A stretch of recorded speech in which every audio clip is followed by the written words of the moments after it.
Greetings, everyone. It's great to be with you and learning with you once again.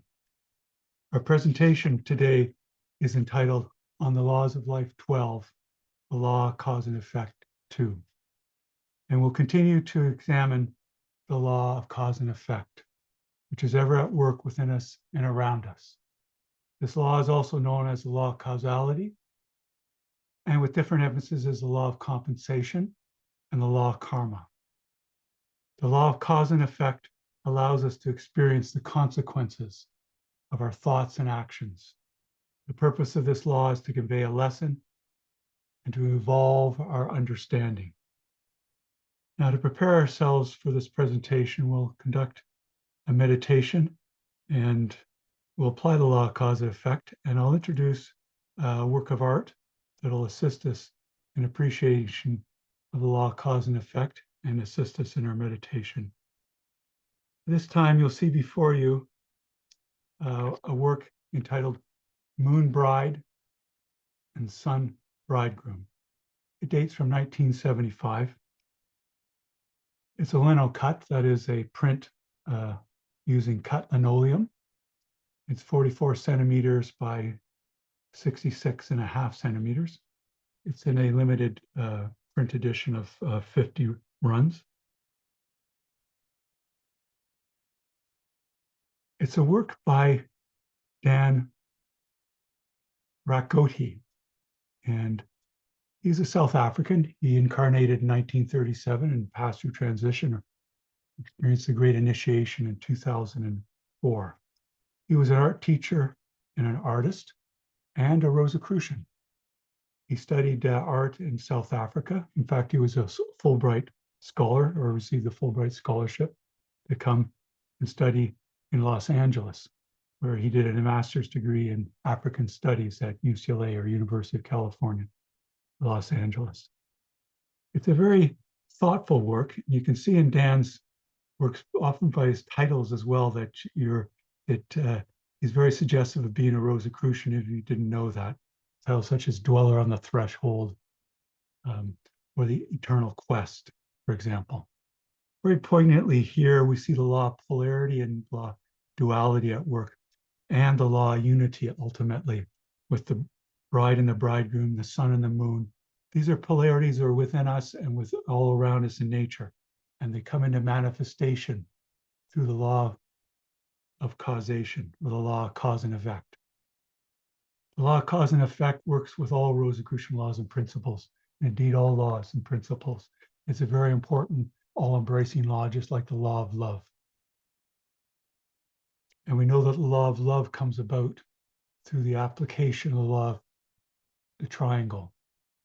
That is light and life coming together to form the love through the law of cause and effect, the law of duality, and the law of unity. It's a very inspiring work here. You'll see centrally the figure of a great radiating source of energy of all. There's the beings or persons aligned here that are in awe of what is taking place. The male figure with the sun, the female figure with the moon, but these transcend any specific genders. We feel them within ourselves and partake in all genders. It's a very captivating work. You can see he's working with traditions that have been very influential to him as an African person, but he's also was studied and very interested in Western art, and combines them in various interesting and subtle ways. Take some time in to take the great energy that radiates out from this work. You get a sense of great system and order that we come into through our Rosicrucian studies. Indeed, Dan was very grateful through his Rosicrucian weekly monograph studies.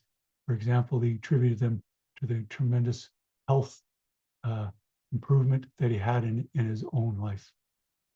Where we study many things to do with healing. We'll practice a form of healing with our meditation shortly in various ways with our metaphysical aid, but also the act of meditation in itself is very healing.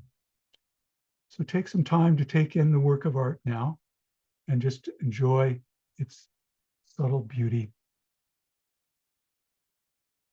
and its energetic nature. And when you're ready, I invite you to close your eyes and just enjoy the gentle rhythm of your breath. Appreciation of both the moon and sun aspects of ourselves, our physical and non-physical nature. With each incoming of the breath, you feel decreasing presence of what the Rosicrucian referred to as the divine within, the vital life force with it, charged in the air. Just as our own consciousness as an independent expression of life began with our first breath when we were born, so in a way we're each time reborn with each incoming breath. And with the outgoing of breath, there's a wonderful operation that takes place, especially if we extend the exhalation. That stimulates the great vagus nerve in our body.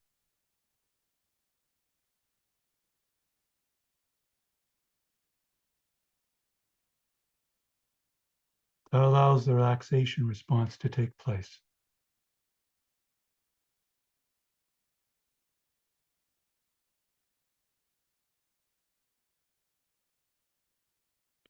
That relaxation and calmness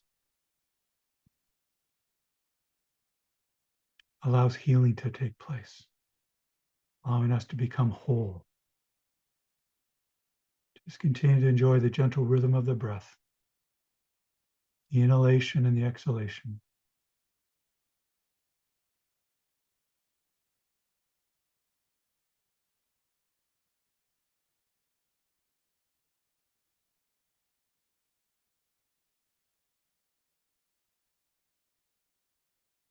Just let go of the cares of the day. Now, this is a time as a mini retreat to be rejuvenated, rested, re-energized, reintegrated.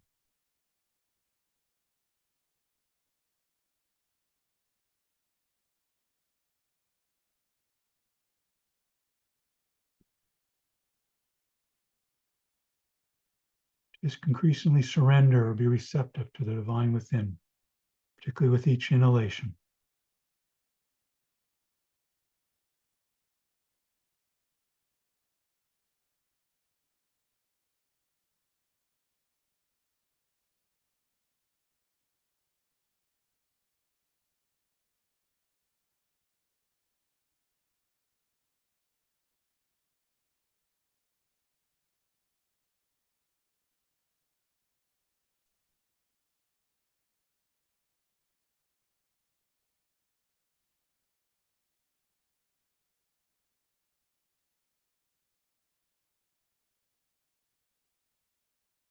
You increasingly feel the tingling of the vital life force, particularly its positive polarity, the cosmic essence.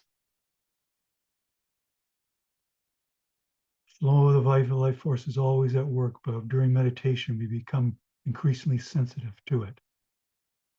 As we practice meditation regularly, there's various wonderful cumulative effects built up from the cause of the meditation. Become more sensitive, more aware of what's going on within us and around us as a unity. We can direct the vital life force for healing in the holy temple at our body and our mind.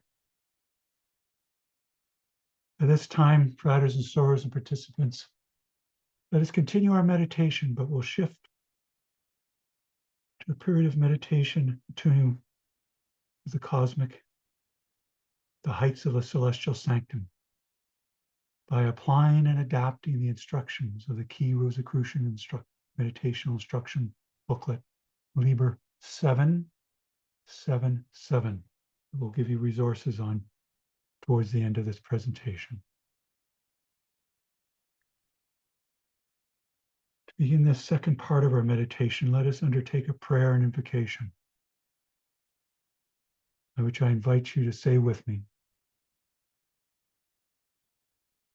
may the divine essence of the cosmic infuse my being and cleanse me of all impurities of mind and body, that I may enter the celestial sanctum and attune in pureness and in worthiness.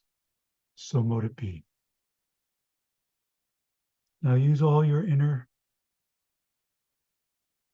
psychic faculties and imaginative ability to picture yourself rising up from the room where you are situated, rising up, enjoying the exhilaration of the ascent over your home,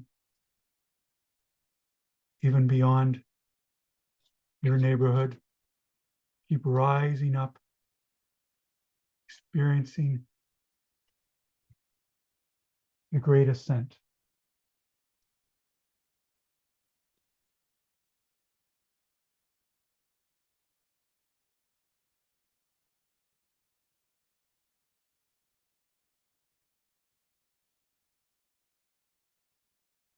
Enjoy the ascent as you continue to rise up over your surrounding area.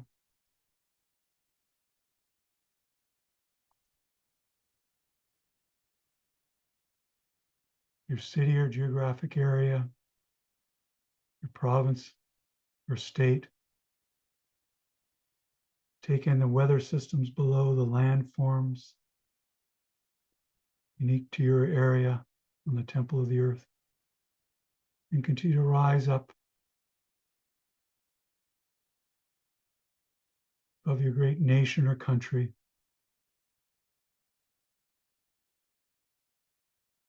Take in now the continent where you dwell, your hemisphere, and the beautiful blue jewel of the earth rotating about its axis, seeing the moon revolving about it. Enjoy the beauty of the ascent, the system in harmony and order. And look up and see our solar system, the beautiful elliptical orbits of the planets, the great fiery ball of the sun. Continue to rise up higher and higher, past myriad stars, asteroids, black holes helping balance the universe, nebulae, even some of the structure of our galaxy where we dwell, the Milky Way galaxy with its great spiraling arms. Go faster and faster at tremendous speed, way beyond the speed of light, as we transcend space and time and gradually shift from the finite plane to the infinite plane.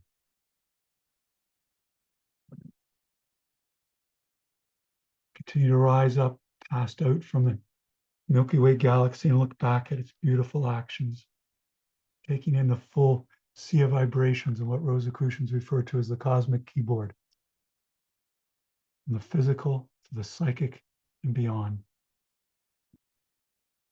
A wondrous harmony of the spheres that artists, musicians seek to imitate back on Earth, and they tune with the cosmic. Let's continue to rise higher and higher, past myriad galaxies and stars, and even past superclusters of galaxies, which have individual clusters of galaxies. See many, many clusters of galaxies and superclusters of galaxies as we enjoy the exhilaration of rising up faster and faster, way beyond the speed of light. Sense the great system and order of the cosmos. The related term the Rosicrucian used, the cosmic, which means the universal intelligence back of the cosmos and all natural and spiritual laws that we seek to understand and know as part of our self-mastery, the mastership of life, the full purpose of life and service. Continue to rise up faster and faster, enjoying the beauty and exhilaration, flow of the life force throughout. Identify increasingly your holy temple, the microcosm with the macrocosm, the entirety of the cosmos. So we continue to rise up, sensing more and more vastness of the universe. Increasingly be able to sense the cosmos as a whole, revolving about a great cosmic axis. Sense the presence of that cosmic axis and zoom great speed towards its midpoint,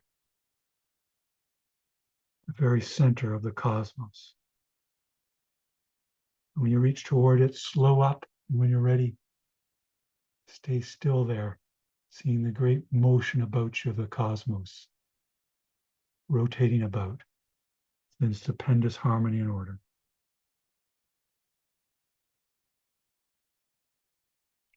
Law, cause, and effect ever at work within us and around us, throughout the divine laboratorium of the cosmos, the holy temple that is the microcosm.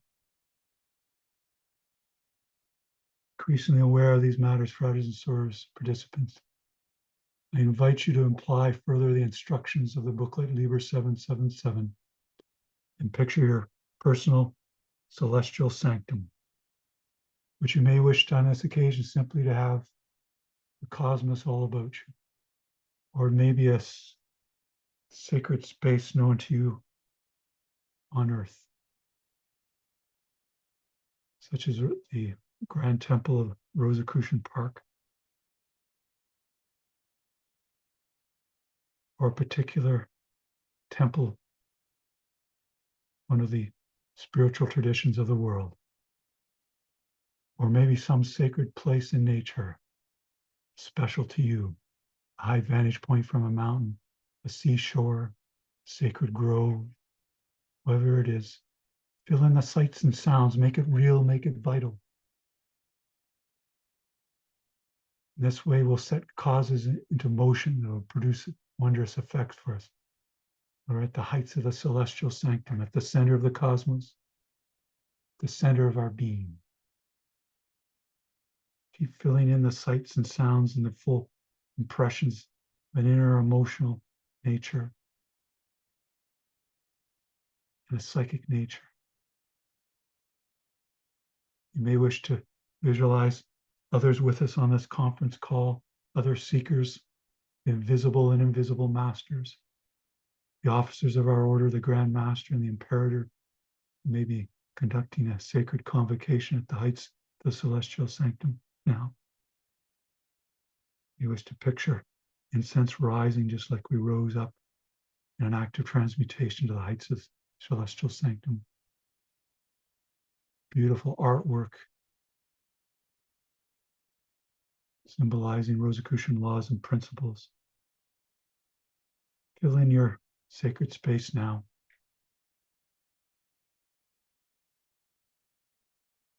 As you do that, feel the increasing presence of the divine within.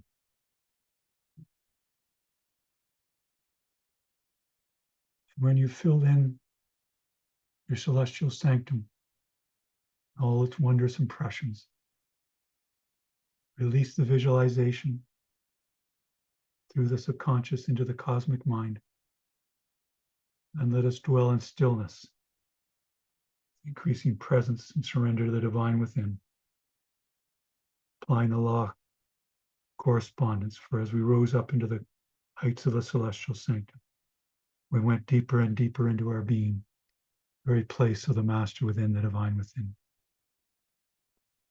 Let us dwell in silence now.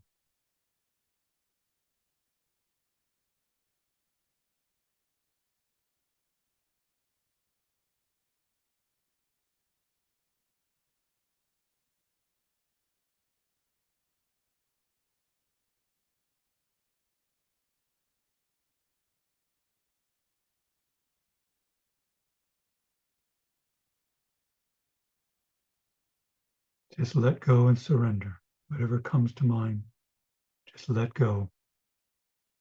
Return to the discipline of the breath, the center of the cosmos, the center of your being. The increasing presence of the divine within through the law of silence, cosmic attunement.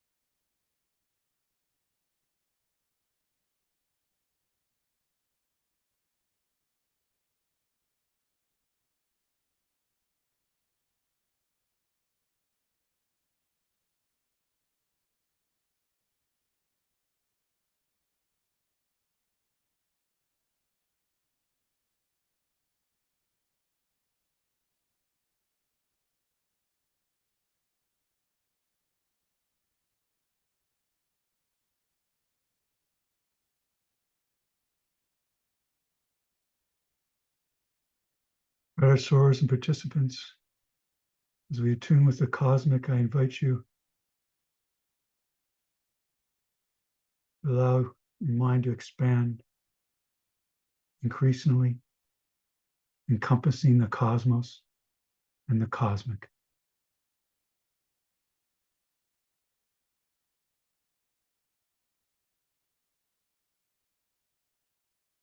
Picturing your mind as being throughout the cosmos,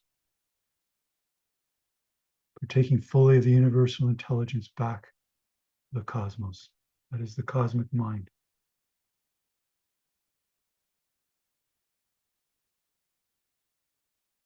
Experience as the cosmic mind experiences. Be the cosmic mind. Assume the cosmic mind now.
Now, as we continue in oneness with the cosmic mind, fully identifying ourselves with it,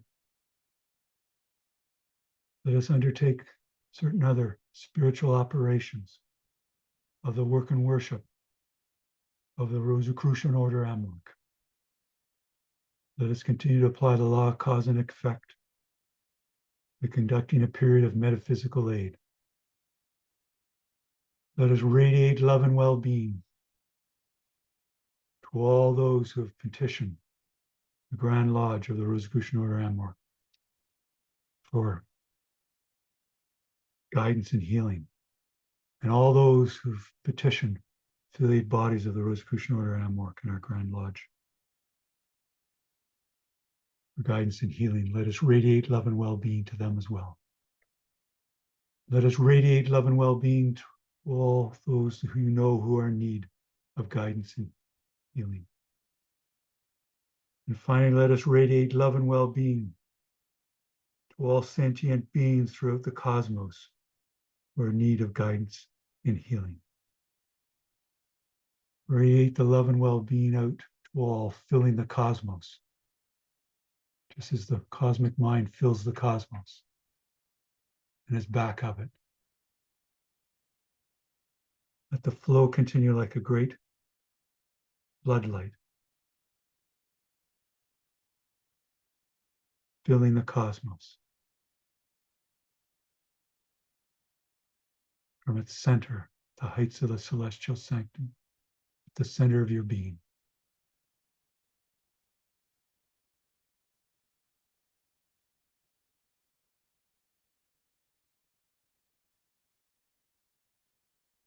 Sort of point I think you'll find, if you haven't already, that no longer need to make conscious effort for the flow of love and well-being to radiate to all in need.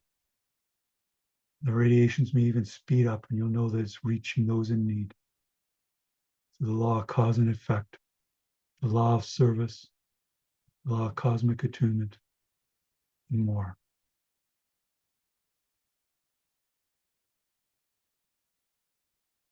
And when the flow is underway without conscious effort, just continue to surrender, being one with the one, fully identified with the cosmic mind. Now.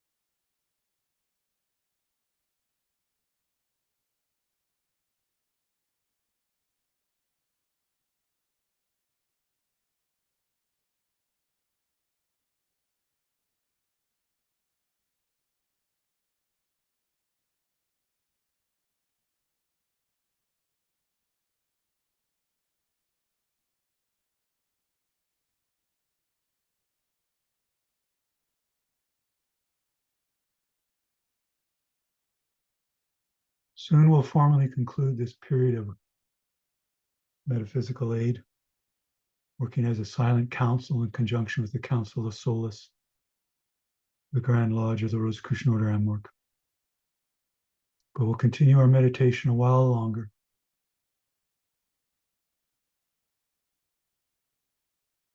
Now we'll formally conclude our period of metaphysical aid, assured that radiations will continue as a way of life for us as students on the mystical path, fulfilling our mission in life.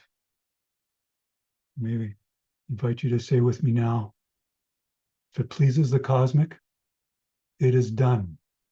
So mote it be. Now, fratres and sorors and participants, let's dwell a while longer at the heights of the celestial sanctum, and one with the one, enriched and ennobled, regenerated, re-enlivened, re-energized, rested,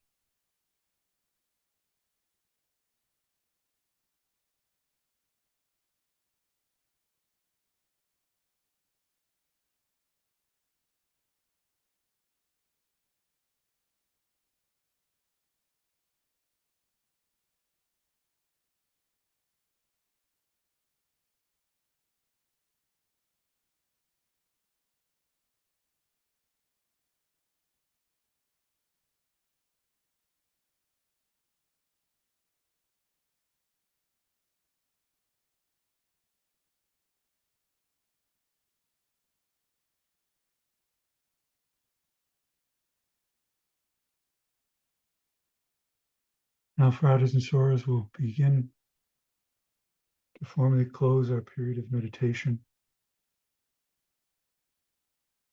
The heights of the celestial sanctum. This time you may wish to invoke the law of gratitude, to thank all those who have assisted you in learning, in understanding, and in loving.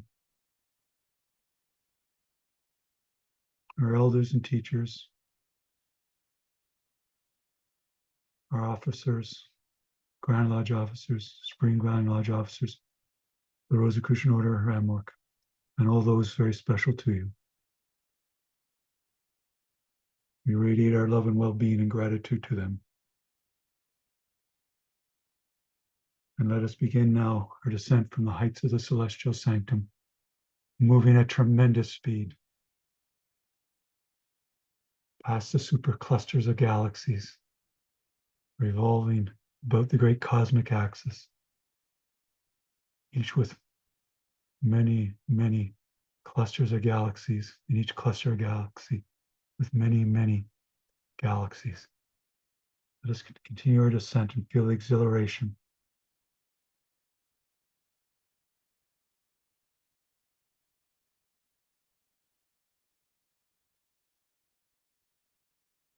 And see in the distance the supercluster of galaxy, which is our great home, and plunge into it.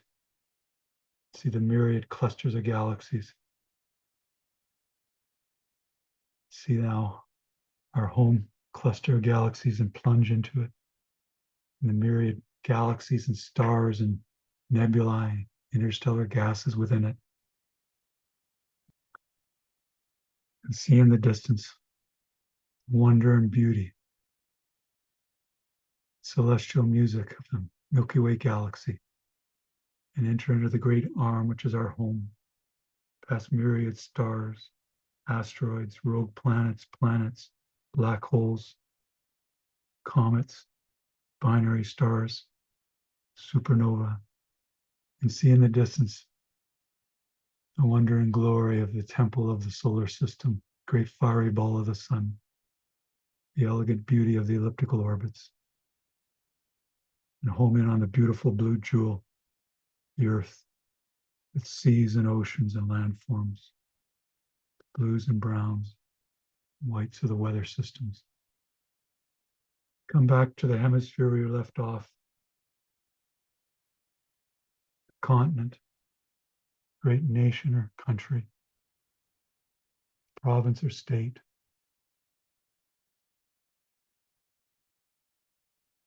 county, your local geographic area or city.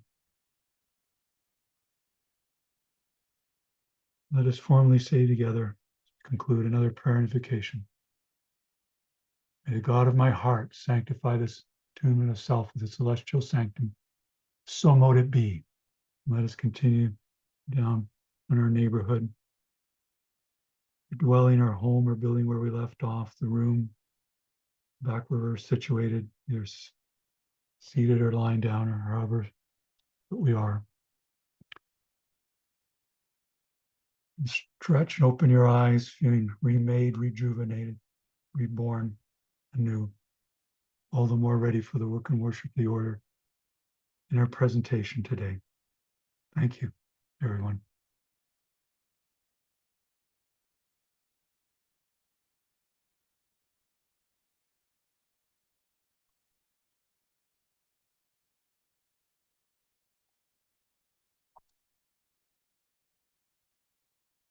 Now to continue on our presentation on the laws of life 12, the law of cause and effect. We'll look again on a causal diagram here, and working in a more abstract way, but we'll have some specific examples. First, we have our cause on the left, and the blue arrow indicating there's a causal effect leading to the effect on the right.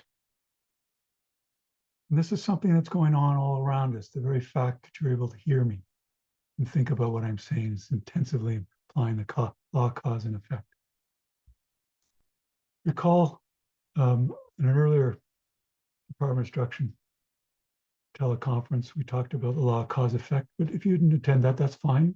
This will be self-contained. You can also go back to the recording. I'll give you the resource for the Rosicrucian TV on YouTube if you wish to hear that or other Department of Instruction teleconferences. On that occasion, we talked about mediators, where we have here our cause and effect diagram we saw simply. But sometimes there's another variable or condition that the cause mediates through to give rise to the effect. And sometimes it's partial mediation in the sense that the cause and effect works directly, but sometimes it has to work through a mediator as well. But sometimes it has to work entirely through the mediator, and that's called full mediation, whereas the partial mediation had both causal pathways from the direct effect and the indirect effect here. I know many of you studied psychology, so some of this terminology will be familiar with you. And I know some of you have studied mathematics, and you've done graphical models or graph theory. And yes, we're applying all these things here. So with these things in mind, let us return back to something we covered before, but also something, if it's new to you, that's fine as well. Keep in mind this full mediation diagram here. Here's a specific example that's of great import to us as students on the mystical path. There's often reference to the stages of mystical development.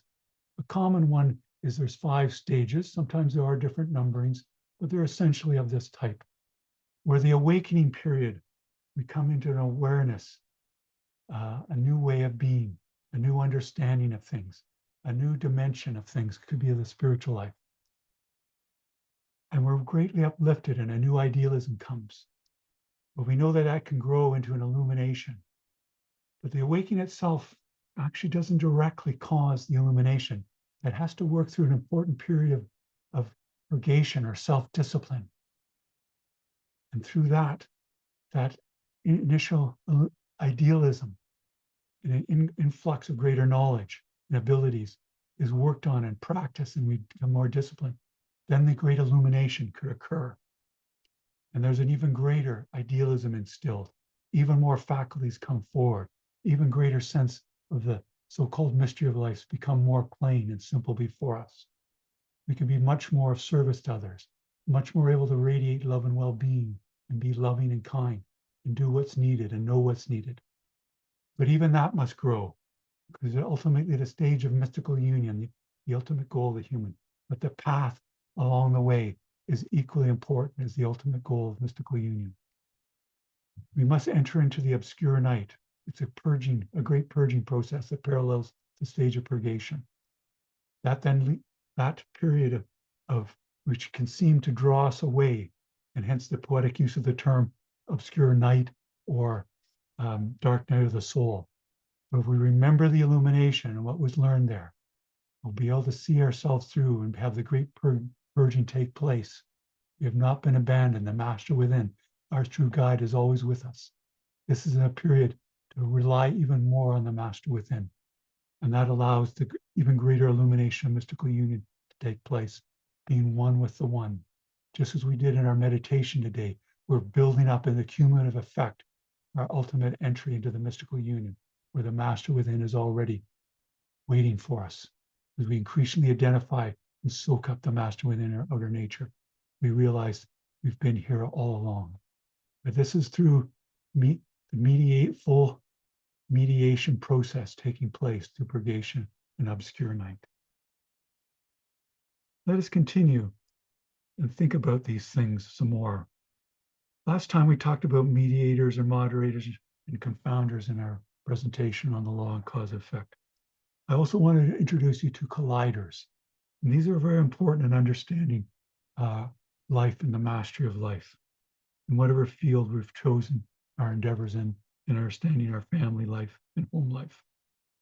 You know, central to purpose of the Rosicrucians is to allow us in humanity to overcome fear, superstition, and ignorance, and a deep understanding of Rosicrucian laws and principles, and things that we learn through science and art and all the disciplines are greatly assist us in that.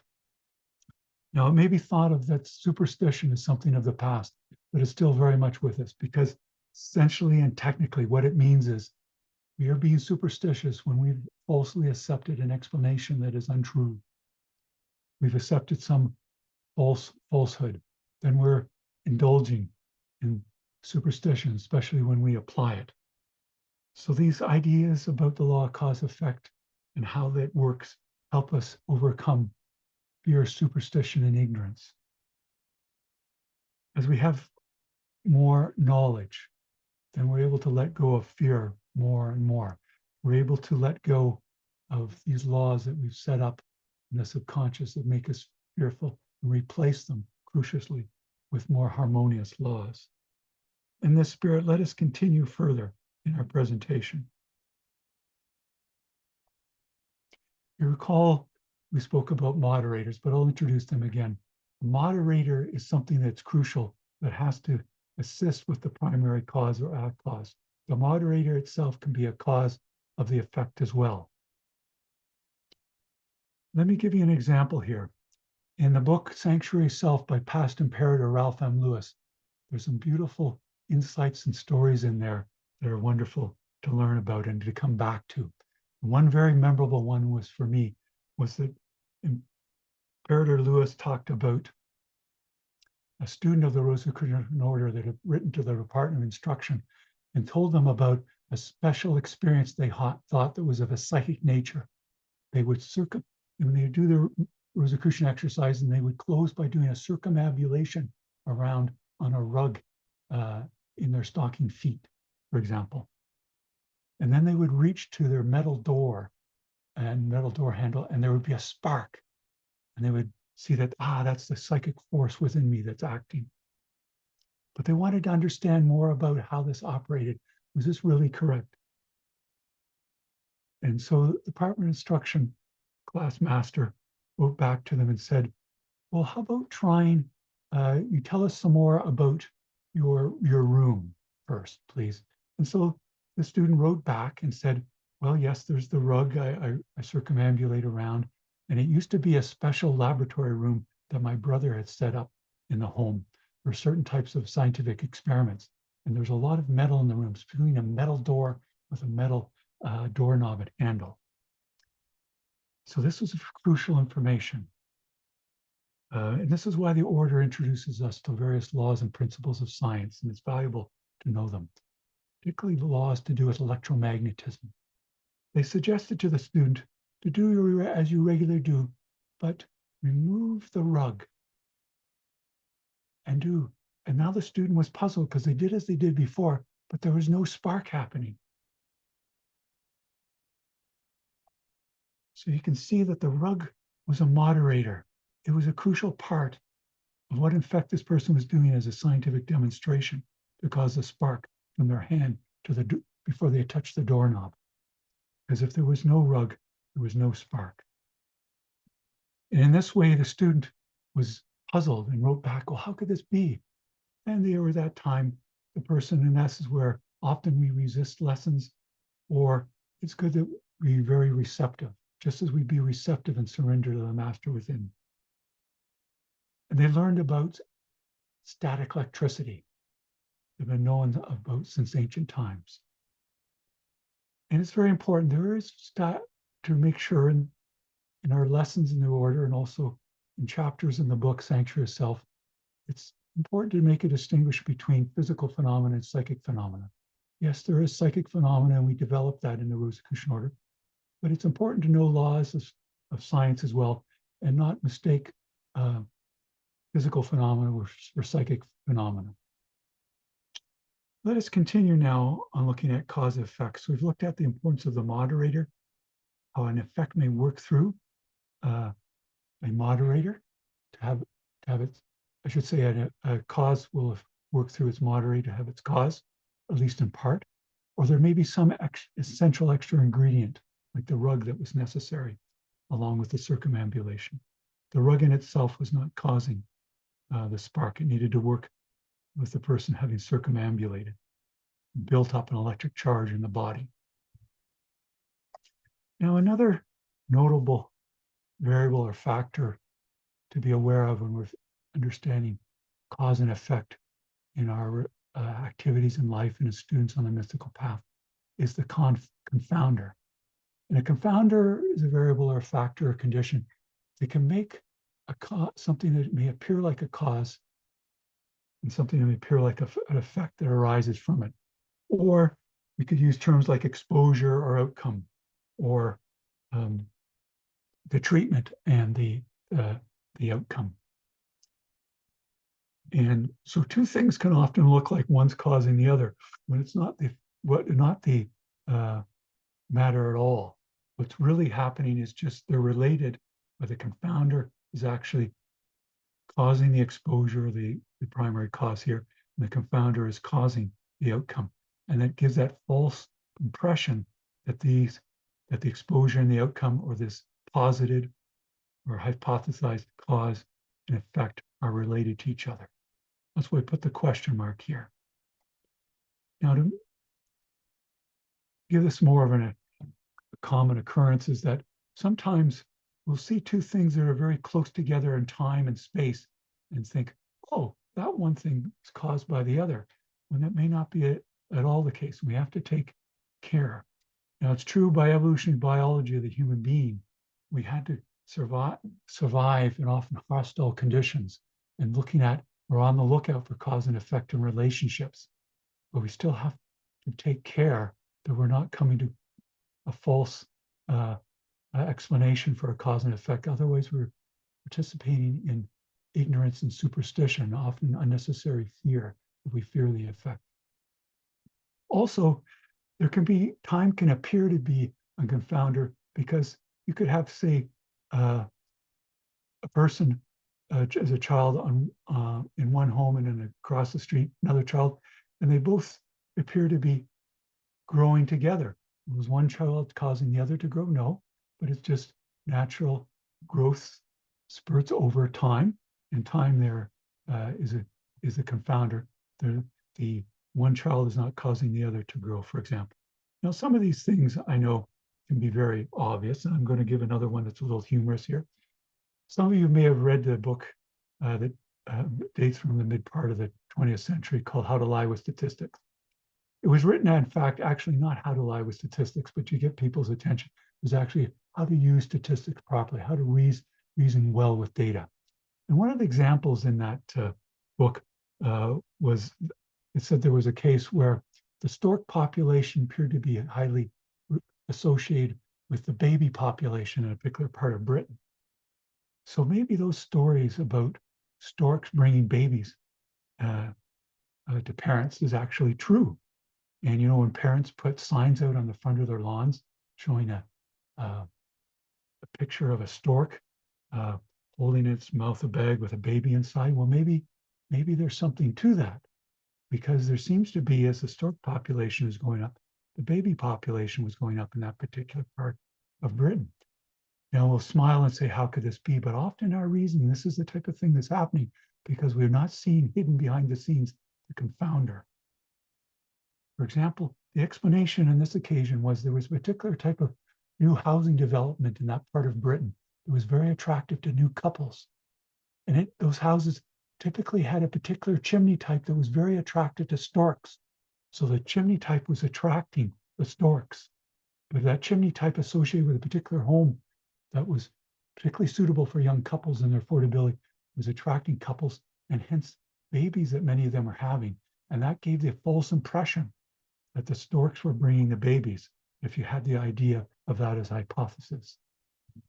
So in fact, the true situation was the chimney type was a confounder, attracting the storks and attracting the babies.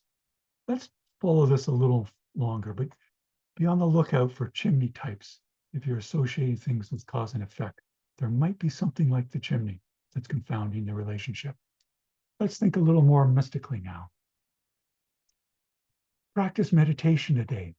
One of the things that's been established through the Rosicrucian studies and demonstration, and also modern scientific work, is that meditation gives a boost to our mood, often even when we don't think that's possible. But meditation will also improve our memory from lab tests done with by psychologists. Now that can appear to give the rise, if we didn't know that the mood is increasing our capacity for memory. So if we didn't take account of meditation, we might think that mood is improving memory, for example, if we posited that, or vice versa, memory improving mood in some way. It's possible there's definitely meditation improving mood, boosting it positively in memory. There may be a causal relationship directly from mood to memory. That might be possible.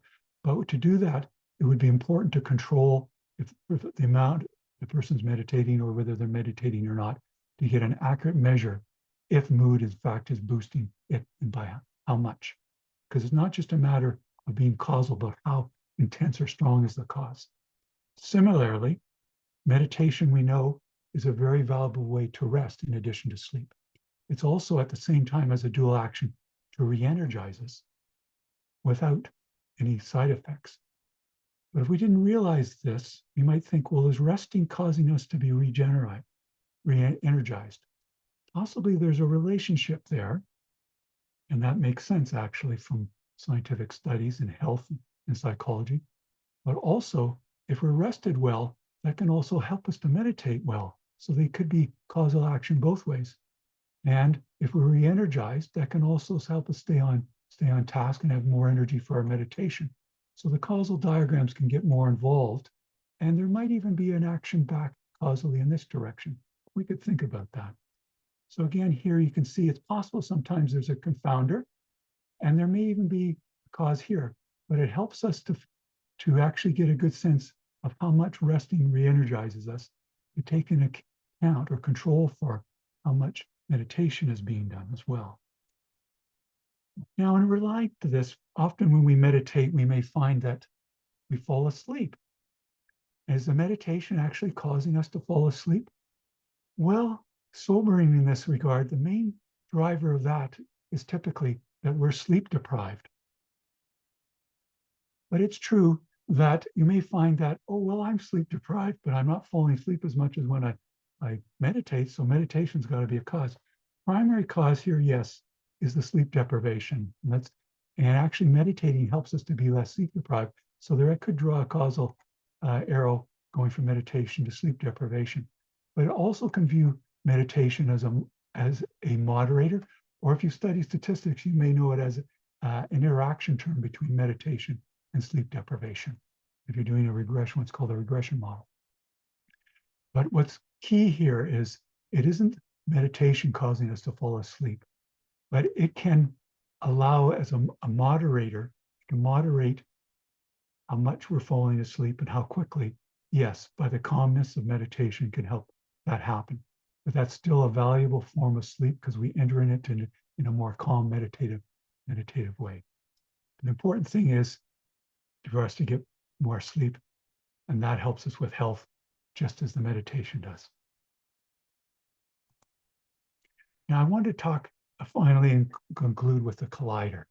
Maybe it's something you're familiar with, but just like confounders are something to watch out for, colliders can be, because they can also give false impressions between what appear to be cause and effects or exposures and outcomes.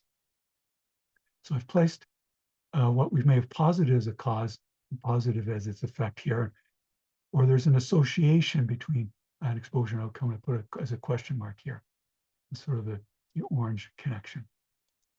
Now, just like with confounders here, we said it was important to control for the confounder, because when you controlled for the type of chimney, like if you looked at young couples, there were other housing developments that had buildings that were attracted to them, but didn't have the same type of chimney that attracted storks. They may be, well, then the storks aren't coming here, but we're still having the baby. So it doesn't appear that the storks being around has any impact, right? That was a confounder for the chimney type.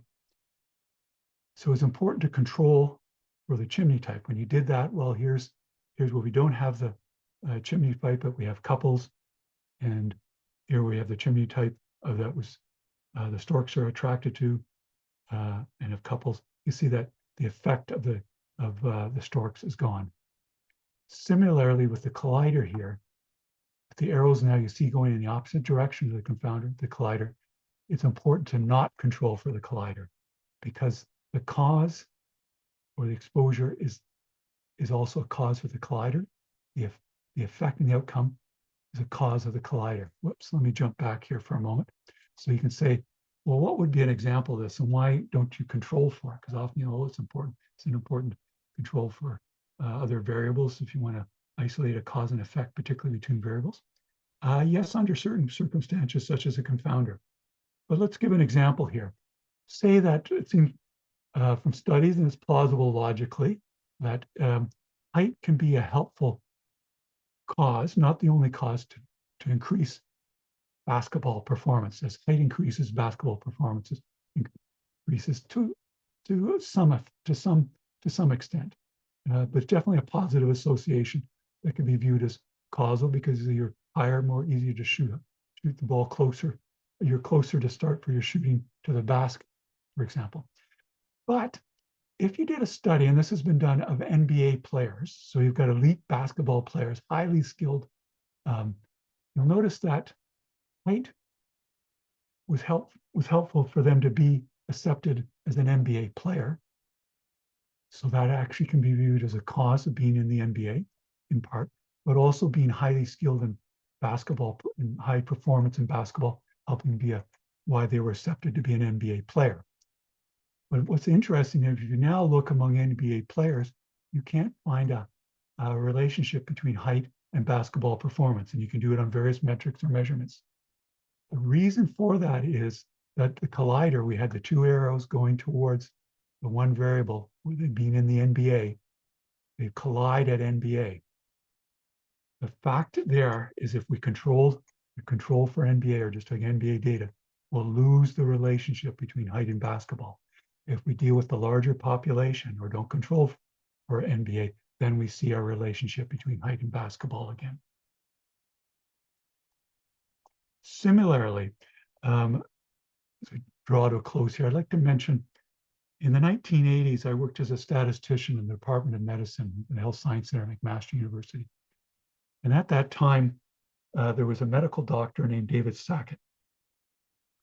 As a renowned epidemiologist and medical doctor. And in 1979, he wrote an article where he drew what he posited as an association between locomotor disease and respiratory disease. And so, but he only studied people that are hospitalized, only 257 hospitalized individuals. And he found that the odds ratio from locomotor disease to respiratory disease was 4.06. That you were approximately if you had locomotor disease, 4 times more likely to have respiratory disease, it appeared. But he only studied people that are hospitalized. And that he realized later, to his chagrin, that hospitalization is a collider, because he had in effect control for hospitalization. What he did, sorry, jump back. What he did later, he did a larger study a few years later with 2,783 individuals in the general population. And now the odds, if you have locomotor disease, also having respiratory disease, was 1.06. In fact, that's pretty much like 50-50 chance. So he found that the causal effect that or association vanished. He went on to call for a creation of a catalog of biases, which have continued to this day through the Center for Evidence-Based Medicine, run through the University of Oxford in England.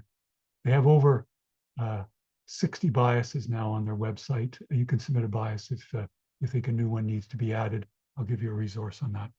So with colliders, it's important not to control for them, or if you do, to control through them through other variables in your causal explanation and diagram. So we're getting close to summing up now, but not quite at a conclusion. I want to show you one more diagram. You know, the Rosicrucian tradition, we emphasize the importance of contemplative life and the active life, and have a good balance of them, or an optimal blend or balance.